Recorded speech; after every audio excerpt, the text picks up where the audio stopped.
Quality और consistent performance के लिए सिर्फ सिल्वर पंप्स एंड मोटर्स, नाम याद रखना। રવિ સર, મેટલ સ્ટોક્સ માટે તમે કયા પ્રકારનું પર્સપેક્ટિવ ધરાવી રહ્યા છો? બિકોઝ પરફોર્મન્સ ઓવરઓલ સારું રહ્યું નથી. ચીનની ઇકોનોમી ધીરે ધીરે રિવાઇવ થવાની કોશિશ કરી રહી છે અને ભારતીય મેટલ સ્ટોક્સ બધા જ હાલત ખરાબ અત્યારે ફિલહાલ જોવા મળી રહી છે.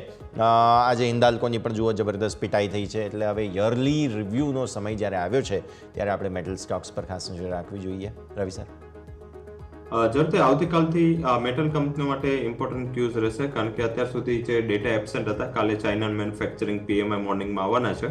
હવે જો આ પીએમઆઈ 50.30 લાસ્ટ રીડિંગ હતું, જો એનાથી વધીને આવે છે તો મેટલના પ્રાઇસમાં રિકવરી જોવા મળે, એની એક સપોર્ટ અહીંયા મળે.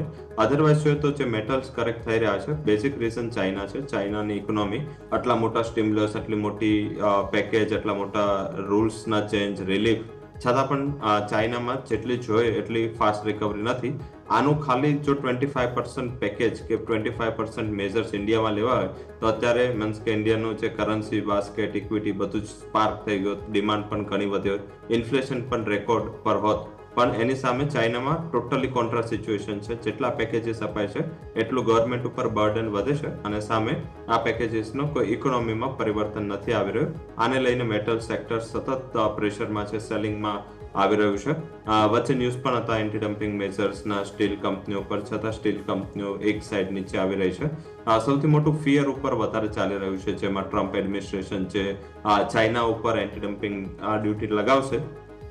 અને સિચ્યુએશન જોતા એવું લાગી રહ્યું છે કે જે રીતે ચાઇના નો જીડીપી ગ્રોથ છે અને ટોટલ જીડીપી છે, જ્યારે ટ્રમ્પે પોતે લાસ્ટ ટર્મ પૂરી કરી ત્યારે 23 ટ્રિલિયન એ 22 થી 23 ટ્રિલિયન ડોલર પર યુએસ હતું અને માત્ર 13 to 14 ટ્રિલિયનમાં ચાઇના હતું. હવે માત્ર આટલા નાના ટાઈમમાં ચાઇના 19 ટ્રિલિયને પહોંચી ગયું. અને જ્યારે તમે જોશો તો યુએસ છે, યુએસ હજી પણ 25-26 સુધી માર્કેટ વેલ્યુ પર પહોંચ્યું છે.